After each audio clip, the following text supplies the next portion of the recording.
I thank both you and Dr. Fauci for restating the absolute imperative importance of everybody wearing their masks when they're out in public and everybody maintaining social distance and following the other public health protocols.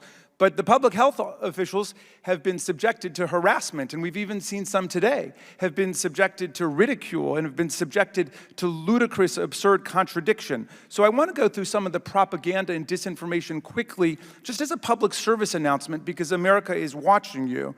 And Dr. Fauci, why don't I start with you? Are children almost immune to the disease? Just yes or no, because I've got a lot to get through, please. Are children almost immune to the disease? You have to be a little bit more precise. You mean almost immune. Do children get infected? Yes, they do. Have hundreds of thousands of children been infected? Yes. Hundreds of thousands of children been infected, so children are not almost immune to the disease. Is COVID-19 going to magically disappear, Dr. Fauci? I do not believe it would disappear because it's such a highly transmissible virus. It is unlikely that it's going to disappear. Does wearing a mask give people COVID-19? Does wearing a mask give it? No. Okay. Not to my knowledge. All right. Is COVID-19 a hoax? No. Should people take hydroxychloroquine as a cure for COVID-19?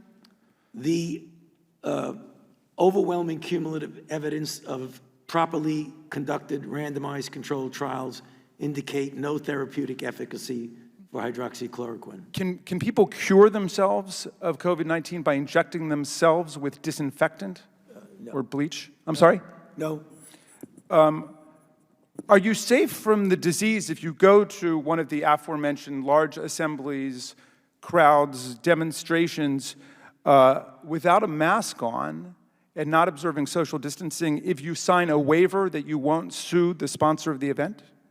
I'm not so sure those things are connected, but I'll repeat what I've said multiple times, that being in a crowd, particularly without a mask, is a risk for acquisition and transmission. Okay, but signing a waiver doesn't confer any kind of immunity on you from being infected by the disease? No, of course not.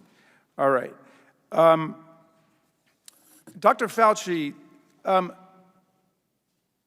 the European governments are in a completely different place. They've got the disease on the run. In fact, the Asian countries have the disease on the run. I saw some remarkable figures. Almost every other country on earth is doing far, far better than the United States, except for Brazil, whose president has followed President Trump's policies. But we have 153,000 dead. Canada, our next door neighbor, has less than 9,000. We have 17 times the number of deaths from it. China, which of course is much larger than the United States, has lost 4,661 people. We've lost 153,000 people. Our rate of death is 36 times higher than China, and on and on. Do we have the financial resources and the scientific expertise in America to do what other governments have done to bring the infection rate down to something manageable so the end is in sight of this nightmare?